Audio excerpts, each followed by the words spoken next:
The gavel came down before I even found my seat. I had been standing at the entrance of the Grand Chamber of the Galactic Council for less than 30 seconds when the session was called to order. The chamber was enormous, a circular hall carved from a mineral that glowed faintly blue at the edges, with 11 elevated platforms arranged in a perfect arc, each occupied by a delegate from one of the 11 founding species of the Council. There was no human platform. There had never been a human platform. I was given a small observer's chair near the base level, between a potted alien shrub and a translation terminal that smelled like hot copper. My name is Marcus Webb. I am 36 years old. I grew up in Melbourne, studied xenolinguistics at the University of Cambridge, spent 7 years in the United Nations Interstellar Liaison Office, and 3 weeks ago I was handed a badge, a datapad, and a one-way transit pass to the Council station above the Selhari Nebula. I was told I was Earth's appointed observer. I was not told what that meant until the session began, and I realized the meeting was entirely about us. The assessment file for planet Earth was the last item on the agenda. I remember watching the previous 10 civilizations receive their evaluations and thinking that most of them looked nervous.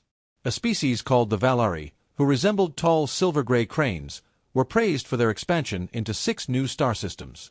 The Drenathi, crab-like creatures with iridescent shells, were commended for a new bioweapon treaty they had signed. Each evaluation took roughly 15 minutes. When Earth's file finally appeared on the main display, a rotating blue sphere that looked painfully small against the scale of the projection wall, the chamber changed tone. There was no fanfare.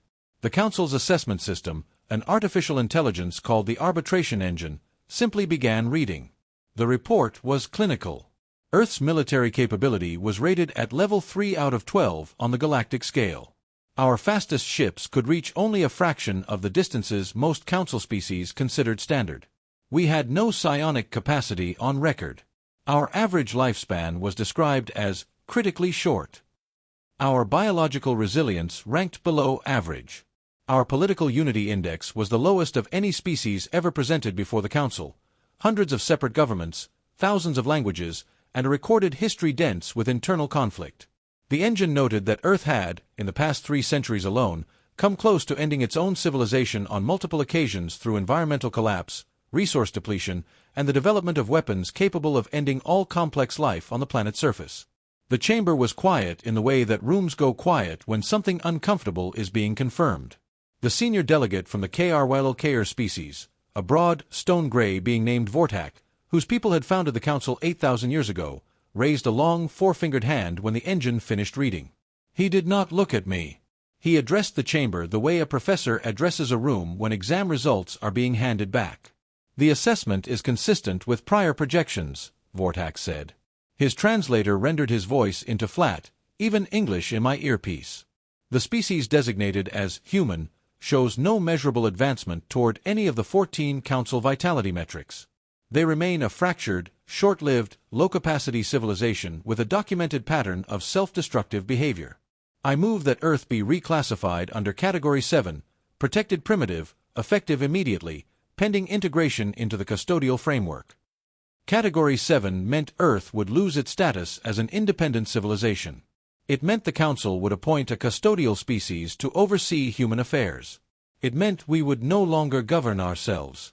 I raised my hand. I did not have a platform. I did not have a podium. I raised my hand from my observer's chair the way you raise it in a meeting when the people running it have not actually given you the floor. Vortak looked at me for the first time. Something moved behind his flat, dark eyes. It was not hostility. It was closer to mild surprise, the way you look at something small that moves unexpectedly. Observers may not address the chamber during assessment proceedings, he said. I understand, I said. My voice was steady. I was proud of that. But I believe Section 14 of the Council Charter allows the observed civilization to file a formal rebuttal within 72 galactic hours of a classification motion. I would like to invoke that right. Silence. One of the other delegates, a thin, pale being from a species called the Velhari, who I would later learn had been watching humans quietly for decades, leaned forward slightly. A junior analyst 2 seats down from Vortak typed something quickly into her terminal. Her name, I would learn later, was Sarah. She was young by Krylker standards, barely 180 years old, and she was the only one in that chamber who seemed genuinely curious rather than dismissive. Vortak spoke after a pause that lasted exactly long enough to feel deliberate. Section 14 is noted. The observed species has 72 galactic hours to submit a formal rebuttal. The motion is temporarily suspended pending that submission. He glanced at me once more. We expect standard format. Military readiness projections. Resource capability assessments. Technological development timelines. I understand what you expect, I said. I picked up my datapad, stood, and walked out of the grand chamber. The council station's outer corridor stretched out before me in both directions, lit by strips of amber light along the floor. Through a wide observation window to my left, the Selhari Nebula spread across the void in ribbons of red and violet, enormous and indifferent. I stood there for a moment looking at it. Then I opened the long-range comms channel on my datapad, set it to priority relay, and connected to Earth. The signal took 14 seconds to reach home. Then I heard the faint static of a live line, and behind it the sound of voices, people in the relay center in Geneva who had been waiting for exactly this call. They filed a motion, I said. Category 7. They want to take our independence. I have 72 hours to file a rebuttal. I paused. They want military readiness reports. They want numbers. They want us to prove we are strong, by their definition. I looked back through the observation window at the nebula. Don't send them what they asked for. Send them something they have never seen before. Send them everything. The line was quiet for 4 seconds.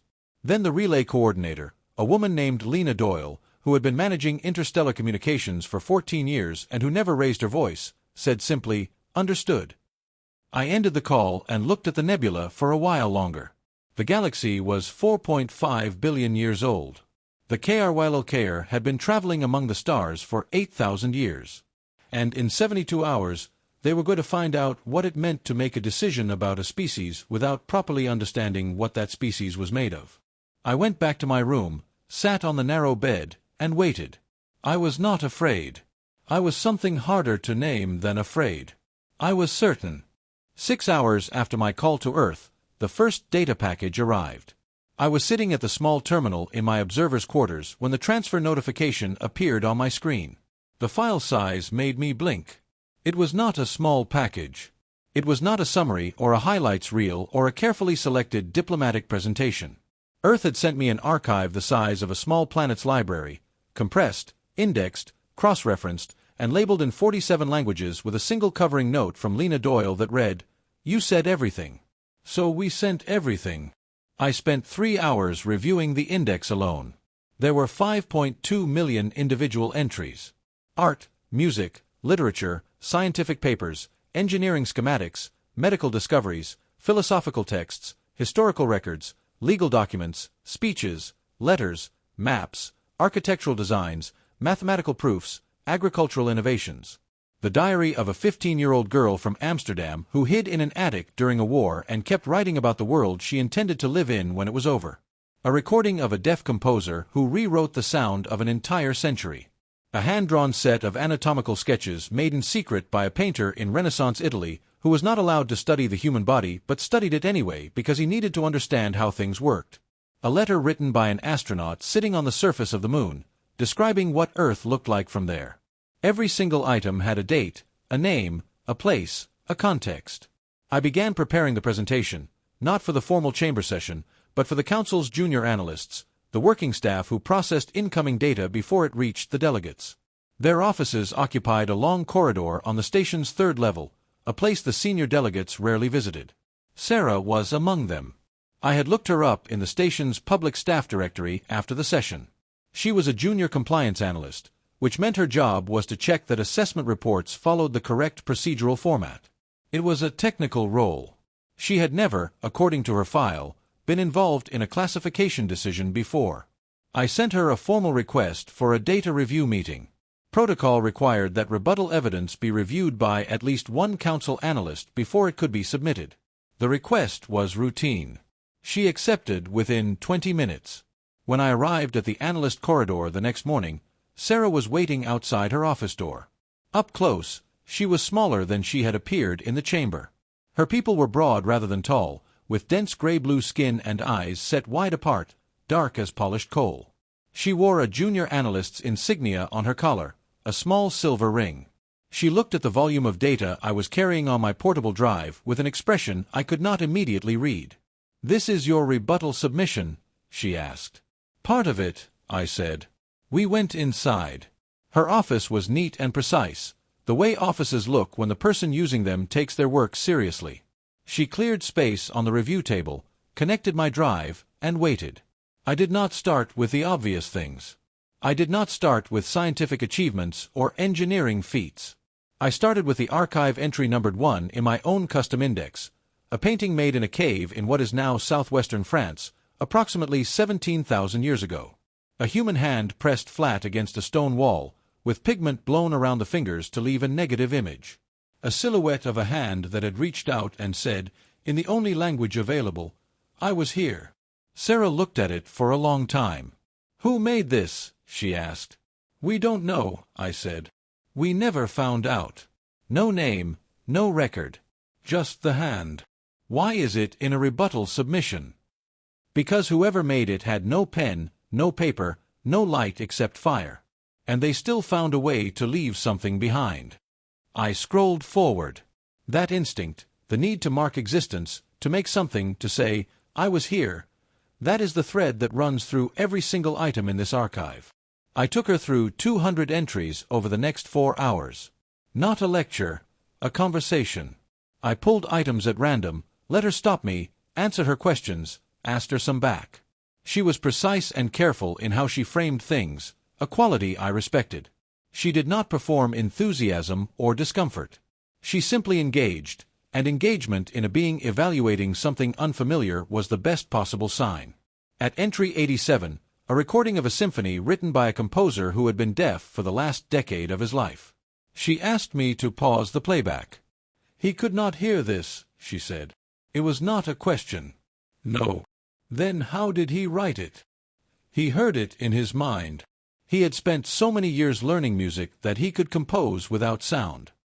He heard what he imagined, not what was in the air." She was quiet for a moment.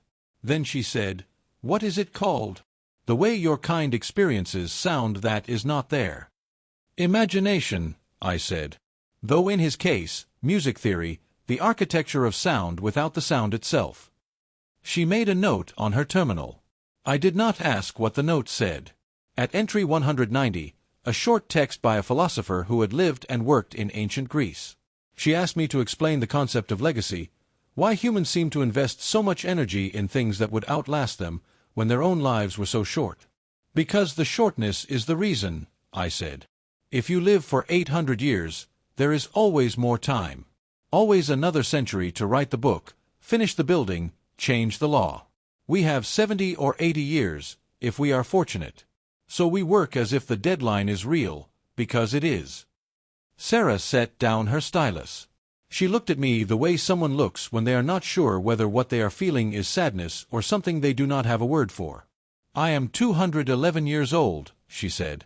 "In KRYLKR terms, I am a young adult. I have not yet chosen my permanent field of work.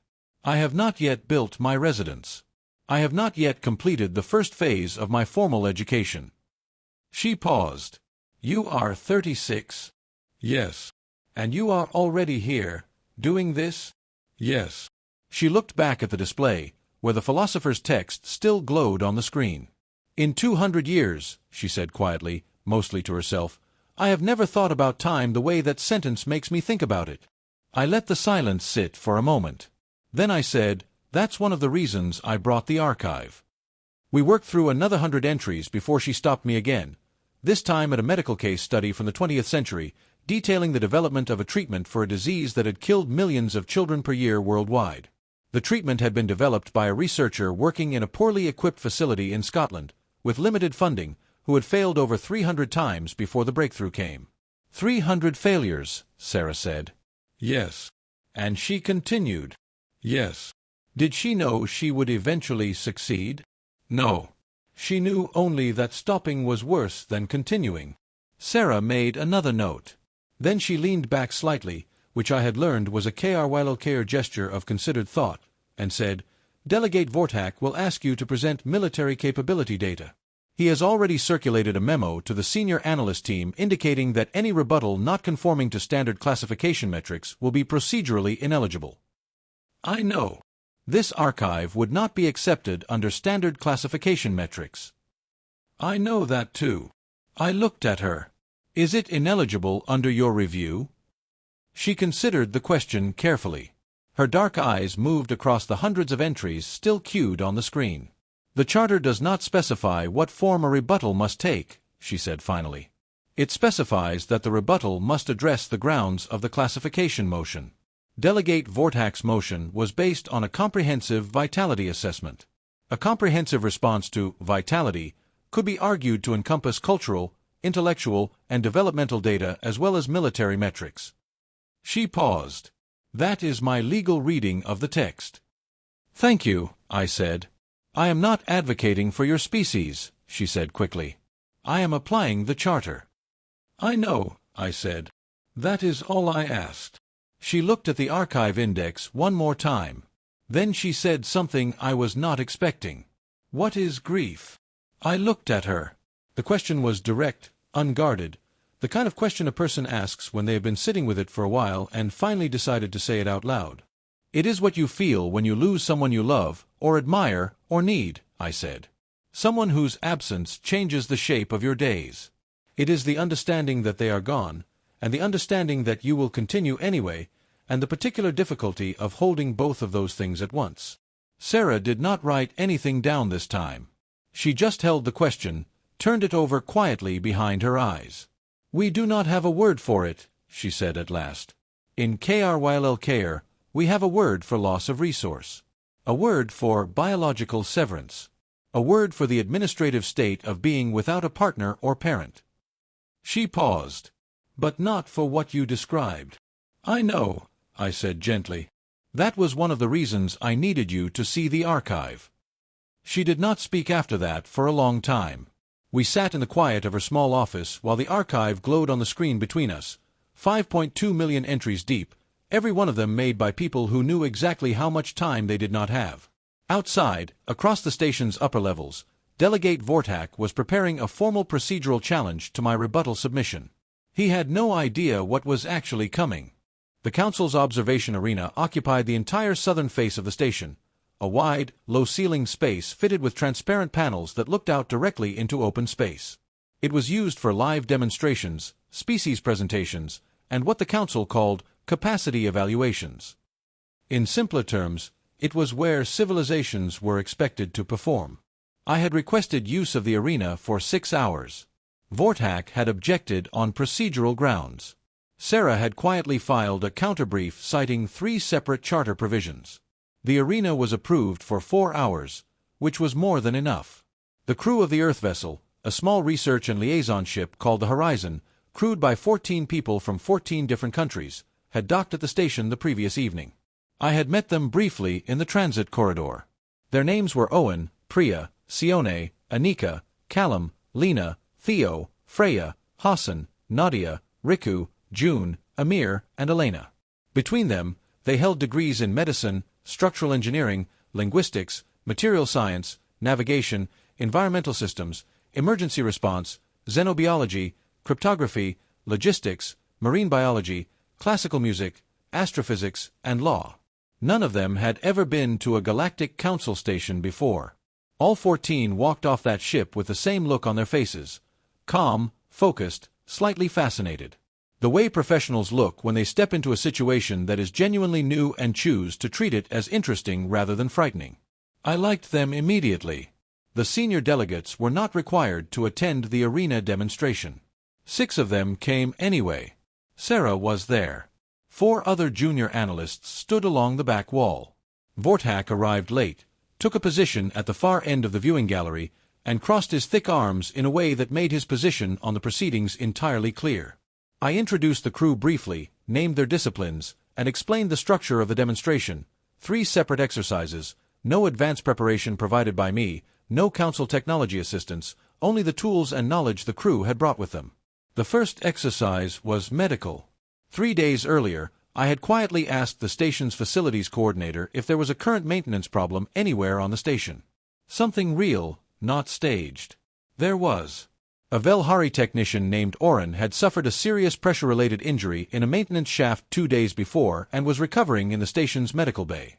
The council's own medical team had stabilized him but lacked the specific microsurgical equipment to complete the secondary repair to a small but important blood vessel near his shoulder joint.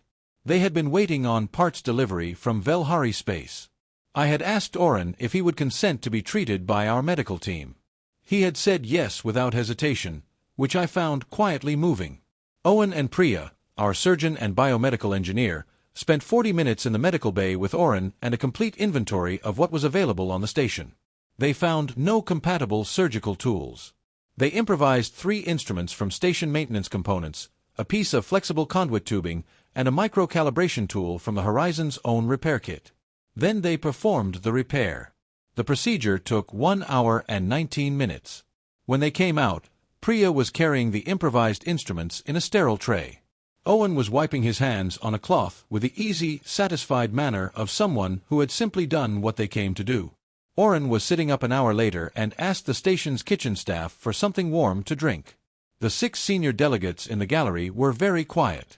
For the second exercise, I had asked Callum, our structural engineer, to address a problem the station had been quietly managing for 8 months.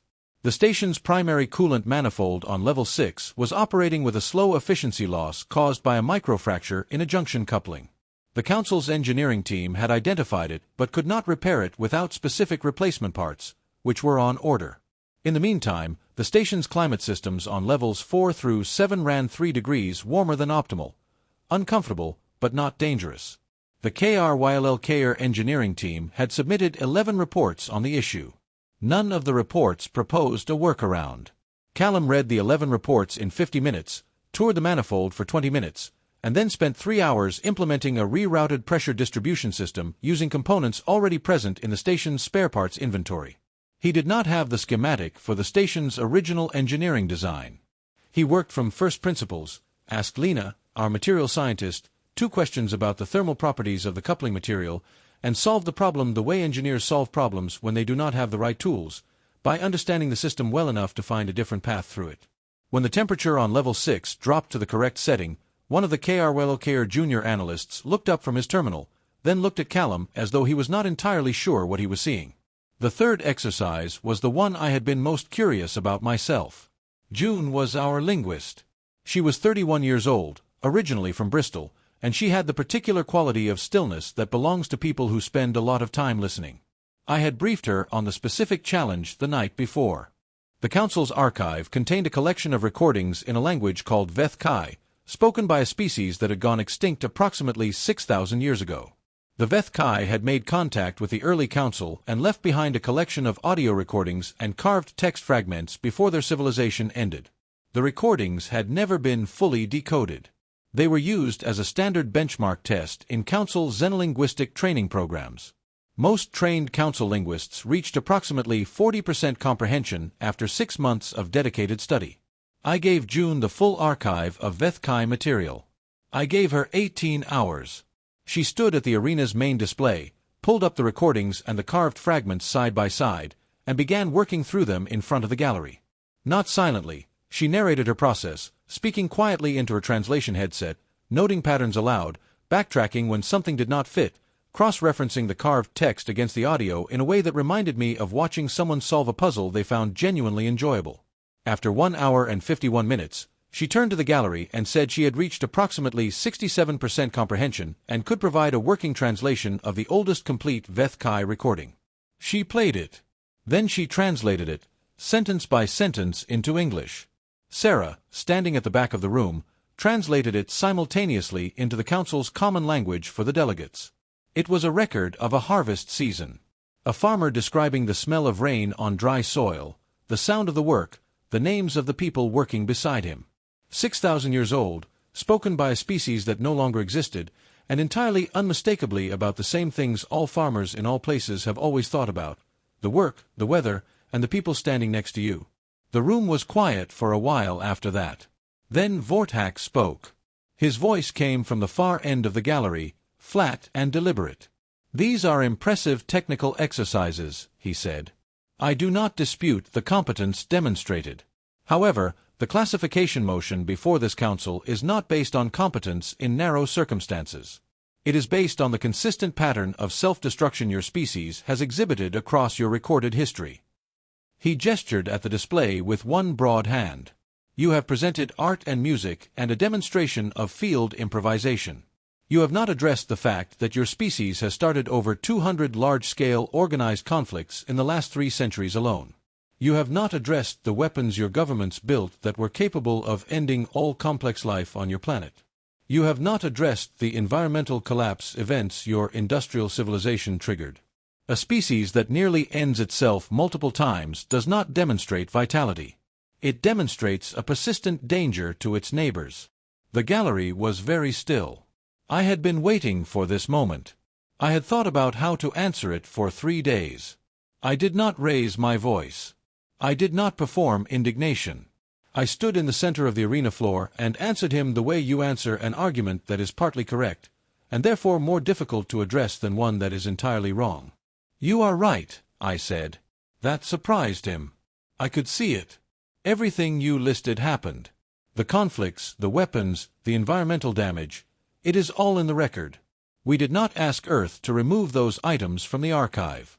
We sent everything, including the worst of it, because the worst of it is part of the answer, not a contradiction of it." I paused. Every atrocity in that record was eventually condemned by us. Every weapon built for mass destruction was eventually challenged, limited, or dismantled by us. The environmental collapse events triggered the largest coordinated scientific and policy effort in human history, organized by us. No external force civilized humanity. No council intervention corrected our direction. We did it ourselves. Imperfectly. Slowly. Painfully.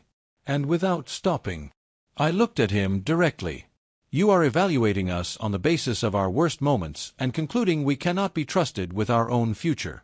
But our worst moments are precisely the reason you should trust us with it. Because we looked at those moments, judged them, and changed course. Not once. Over and over. That is not a sign of danger. That is the definition of a civilization that is still growing." The silence in the arena lasted long enough to become something more than silence. Sarah, at the back of the room, had stopped writing. Vortak said nothing for 8 seconds. Then he said, "The formal session will reconvene tomorrow. The council will deliberate." He left the gallery without another word. One of the other senior delegates, the Velhari representative, a pale, quiet being named Ethros, who had said almost nothing during the entire assessment period, stopped beside me as the gallery cleared. She looked at me for a moment with her wide, unreadable eyes and then said, very softly, "He is not wrong to be cautious. But he is wrong about what he is being cautious of." She moved on before I could ask what she meant. I stood in the empty arena for a while, looking out through the transparent panels at the open stars. Owen came and stood beside me. He did not say anything. Neither did I. We just stood there the way people stand when something large has just moved through a room and the air is still settling. Outside, the stars were the same as they had always been. But something in the station felt different. Something had shifted, not dramatically, not with noise or declaration, but in the quiet way that real things shift when the right words finally land in the right place. Tomorrow the council would deliberate. I was ready. The formal session was called for the following morning, and I arrived at the Grand Chamber 20 minutes early. I had not slept much, not from worry, something closer to alertness. The kind of wakefulness that comes when the situation you are in has reached the point where all the preparation is done, and what remains is simply to be present for whatever comes next. I had reviewed my notes once, set them aside, and spent the last hour before the session watching the nebula from my quarters window. It looked the same as it always did. That was reassuring. When I entered the chamber, the analyst stations were already occupied. Sarah was at her terminal in the second row, focused on her screen. She did not look up, but as I passed, she placed 2 fingers briefly on the edge of her desk, a gesture I did not recognize, but which felt from its quietness like acknowledgement. I took my observer's chair between the copper-smelling translator and the alien shrub, and waited. The 11 delegates filed in. Vortak was the last to arrive. He moved to his platform with the deliberate pace of someone who is performing composure rather than feeling it, which was interesting, because in all the time I had watched him, he had never needed to perform it before. Something had changed in how he carried himself, and the change was small enough that most people would have missed it. I did not miss it. The session chair, a rotating position held that month by the Valari delegate, a silver-gray figure named Thera, called the chamber to order and announced that the deliberation on Earth's classification would proceed. Standard protocol allowed each delegate to speak once before the vote. 7 delegates spoke. 4 declined. The first 3 speakers were broadly in favor of the original motion, Category 7, Protected Primitive. Their arguments were measured and consistent. Earth's internal instability. Its low technological development relative to the galactic average.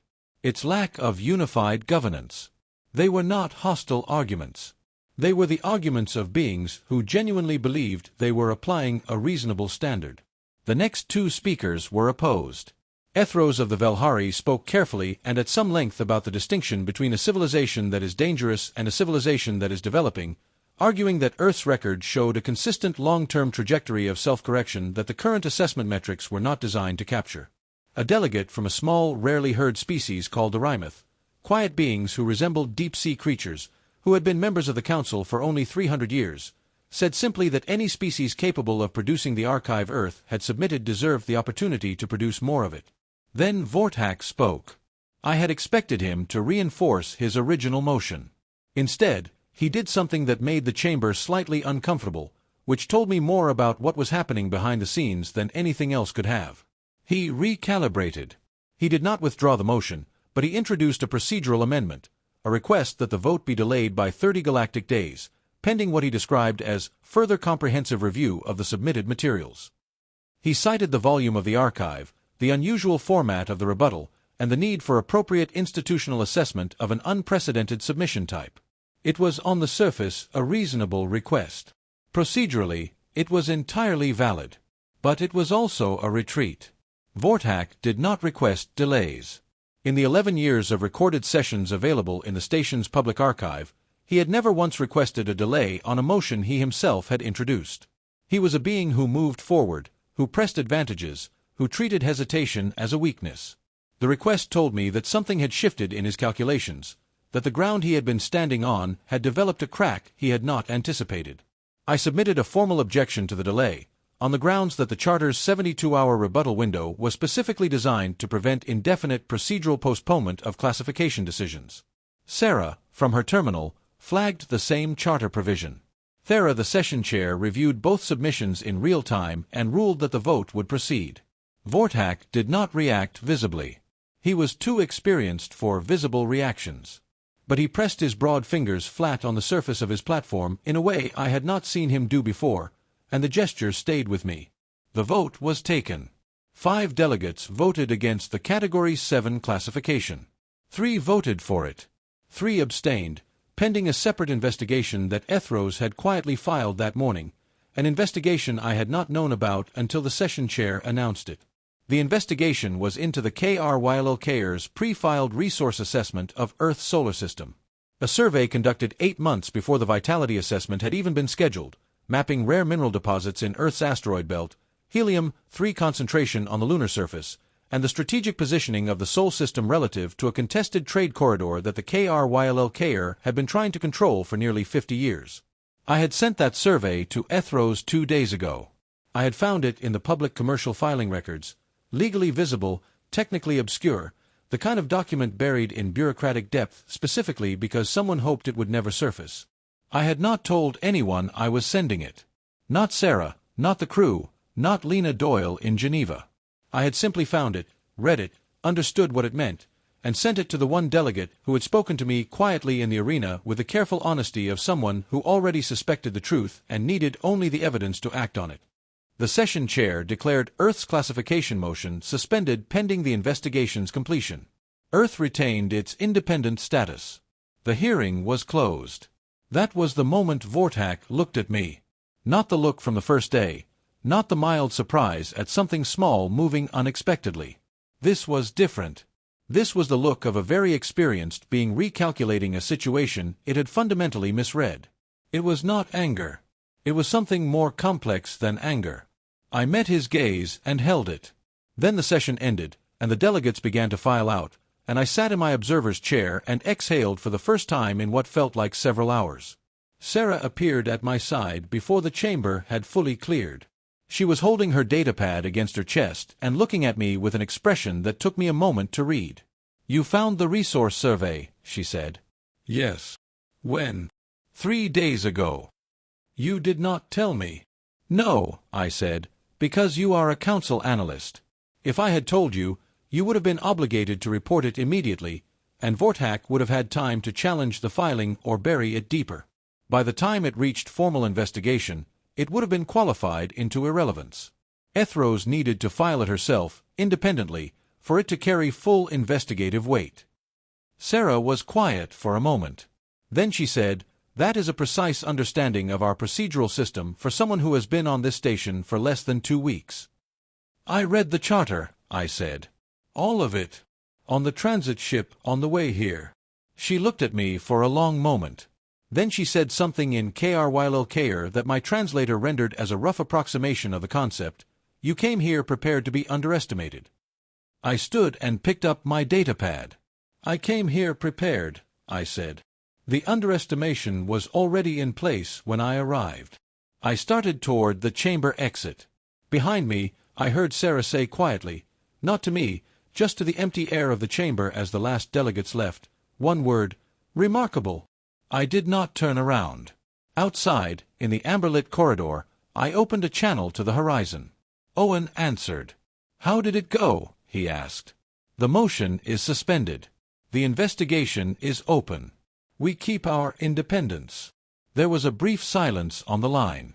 Then I heard, distantly, behind Owen's voice, someone else on the ship saying something. And then the sound of people reacting. Not loudly. Not with celebration.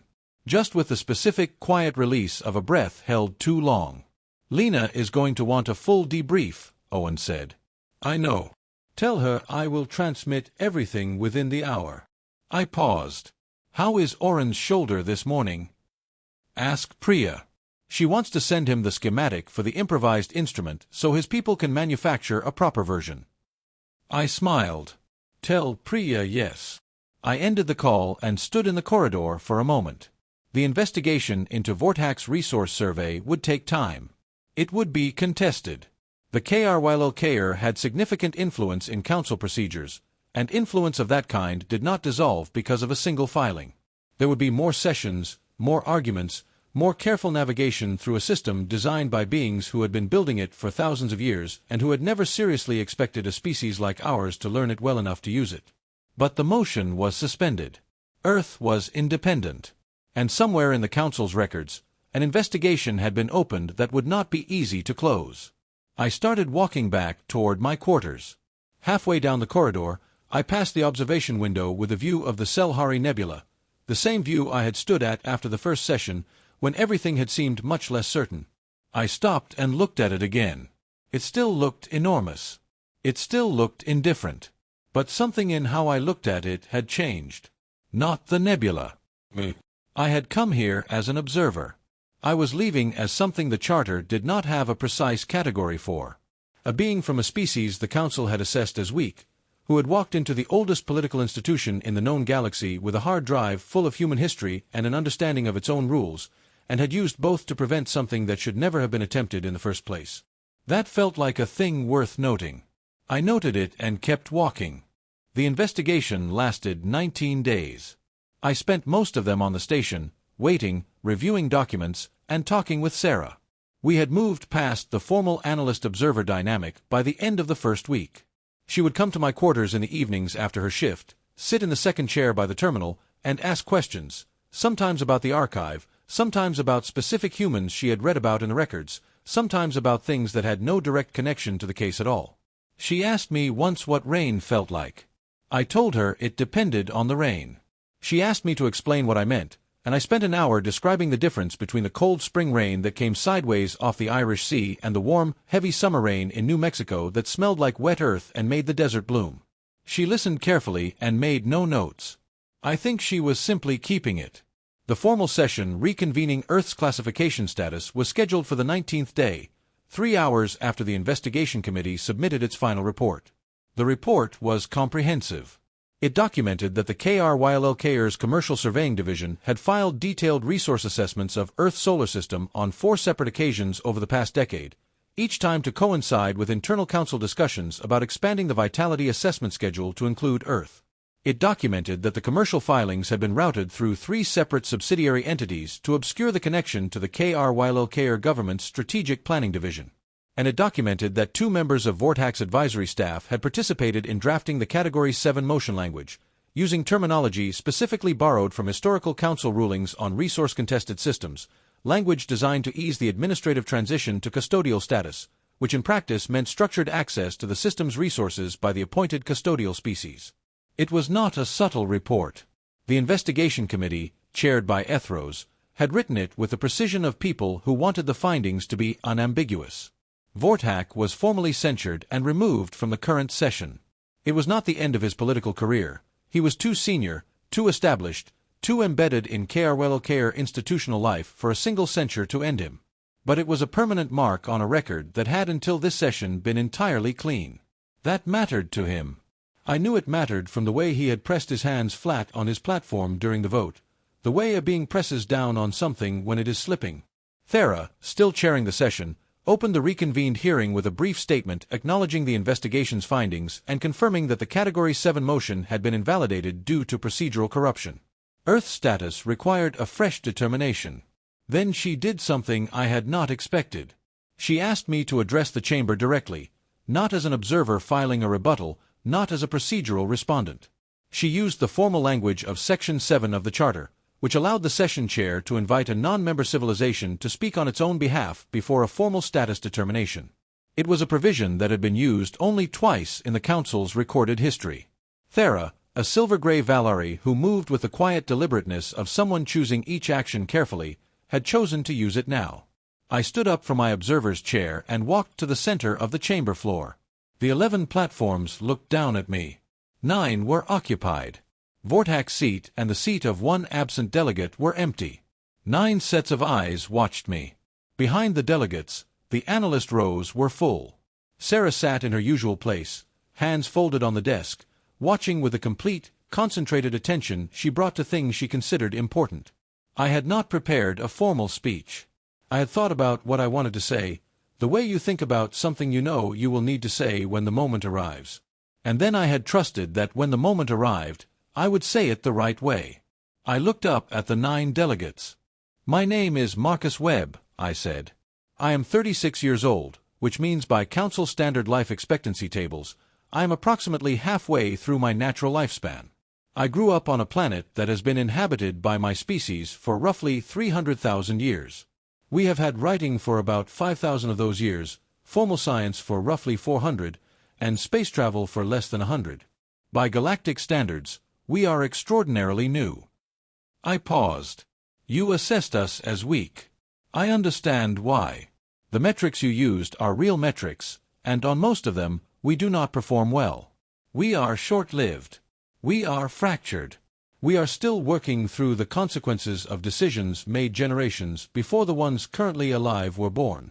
We have been, at various points in our history, our own worst problem."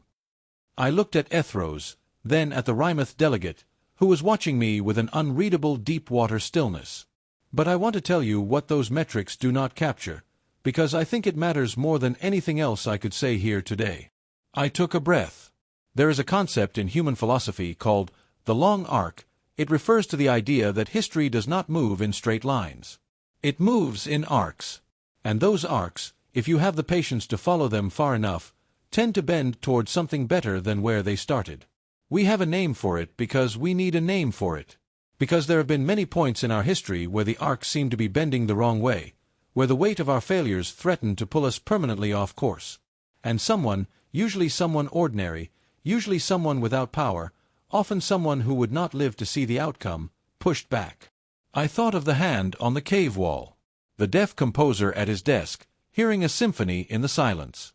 The researcher who failed 300 times and continued because stopping was worse. We are not the strongest species in this galaxy, I said. We are not the oldest, the most advanced, or the most unified. We are a young species from a small planet, still in the early chapters of whatever it is we are going to become. And we came here today not to prove that we are powerful. We came here to ask for the simple right to continue. The chamber was very quiet. Not because we deserve special consideration. Not because our history is clean, it is not, and we know it. But because a civilization that has made the mistakes we have made, and faced them, and changed, and faced them again, and changed again, without ever fully stopping, that is a civilization that is still becoming something. And something that is still becoming should not be frozen in place before it finishes. I stood still for a moment. The archive we submitted contains 5.2 million items. Every one of them was made by a person who knew they were going to die. Every one of them was made anyway. That is not weakness. That is what it looks like when a species refuses to let its own limitations be the final word about what it is capable of. I let the last sentence settle. Earth does not ask to be judged on what we have been. We ask only to be measured by what we are still becoming. I walked back to my observer's chair and sat down. The vote was taken 40 minutes later, following brief consultation among the delegates. The result was 6 in favor of reclassification, 0 against, 3 abstentions. Earth was reclassified as provisional sovereign, a status that granted full self-governance rights, formal council observer membership with eligibility to apply for full membership within 50 galactic years, and access to basic inter-council trade frameworks. It was the fastest reclassification from unclassified to provisional sovereign in council history. Theron noted this in the formal record without additional comment, the way someone notes something they consider worth noting. The session closed. The chamber began to empty. I sat in my observer's chair for a while. I was not trying to feel the weight of the moment. That is a thing people say they do, and I have always suspected is mostly performed. What I actually felt was tired in the way that is entirely comfortable. The tiredness that follows a task completed rather than one avoided. The crew was waiting outside the chamber when I came out. None of them said anything dramatic. Callum shook my hand. Lena smiled. Theo, who had been the quietest of the 14 during the entire week, and who had an extraordinary stillness about him that I had come to deeply respect, simply nodded, and that nod communicated everything it needed to. June handed me a small folded piece of paper. I looked at her. "Old habit," she said. "Open it later." I put it in my pocket. Sarah found me in the corridor near the observation window, the same view of the Selhari Nebula that I had stood at the beginning of all of this. She stopped a comfortable distance away and looked out at the nebula with me for a moment before she spoke. "The archive will be formally entered into the Galactic record," she said. "I submitted the paperwork this morning. It will be indexed under cultural heritage, scientific history, and," she paused, choosing her words carefully, "developmental documentation. The first time a species' cultural output has been given full record weight equivalent to military and technological data." "Thank you," I said.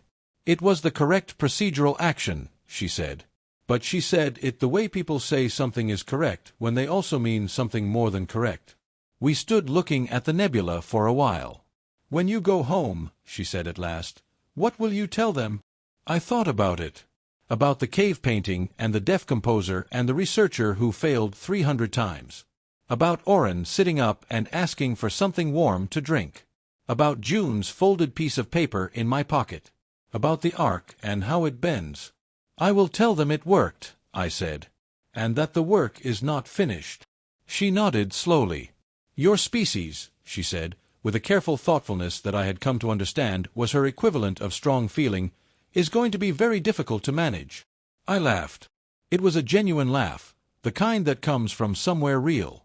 "Yes," I said. "We really are."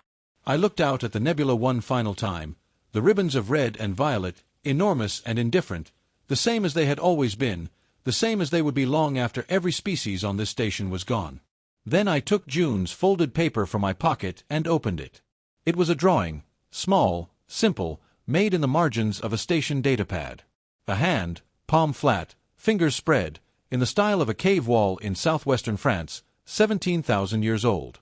Beneath it, in June's small, precise handwriting, 2 words. We were here. I folded it carefully and put it back in my pocket. Then I walked toward the docking bay, toward the horizon, toward home. The work was not finished. It would never be finished. But for now, it was enough. The investigation concluded 3 months after I returned to Earth. Vortak resigned from his council position before the final report was released. The KRYLKR government issued a formal apology for procedural irregularities and announced new oversight measures for their commercial and strategic divisions.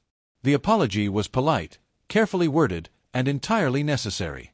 I read it in a news briefing on my datapad while sitting in a cafe in Geneva, drinking coffee that tasted like coffee and not like station replicator substitutes. Sarah sent me a message the same day. It was brief, formatted with the precision I had come to expect from her. The archive has been accessed 47,000 times since its entry into the Galactic record. Requests from 132 species. The majority of requests cite the art and music sections. This is unusual. I believe it is important. I wrote back, it is important. Thank you for telling me. She replied, you are welcome. Also, I have been assigned to a new project. The Council is developing a revised vitality assessment framework. They have asked me to consult on the cultural metrics section. I am using your archive as a reference model. I hope this is acceptable. I wrote back, more than acceptable. She did not respond after that. I did not expect her to. We had said what needed to be said. The Horizon crew scattered back to their lives. Owen returned to his surgical practice in Nairobi. Priya went back to her engineering lab in Bangalore. June took a position at the University of Cambridge, teaching xenolinguistics to students who had grown up in a world where first contact was no longer a theory. I saw some of them occasionally at conferences, at briefings, in the corridors of the new diplomatic wing that Earth was building, a small structure, deliberately modest, with a circular meeting room and no elevated platforms. The Council granted Earth full membership 4 years later. The vote was not close.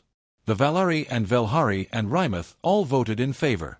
The KRWLKR abstained. I was not surprised by the abstention. Old institutions do not change quickly. But they do change.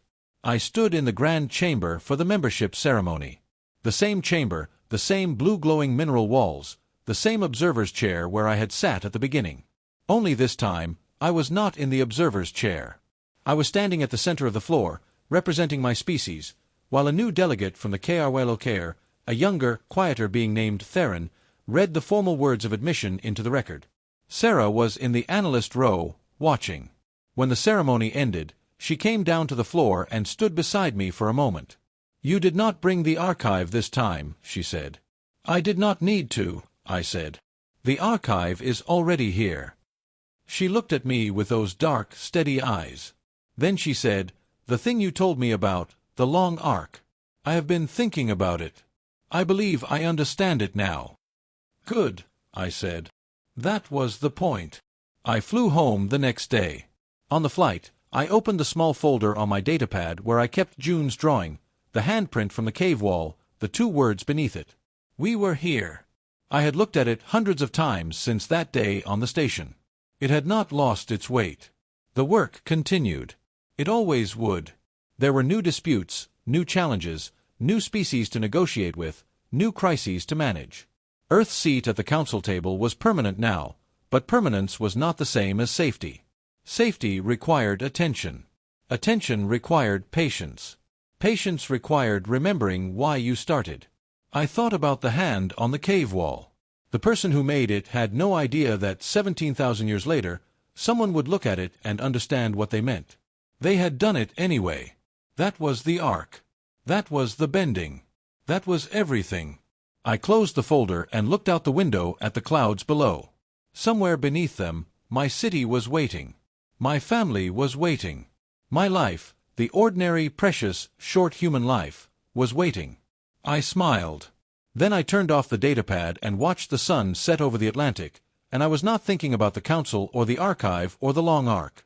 I was thinking about rain. The warm, heavy summer rain in New Mexico that smelled like wet earth and made the desert bloom. I was thinking about home. And that, I decided, was exactly the right thing to be thinking about.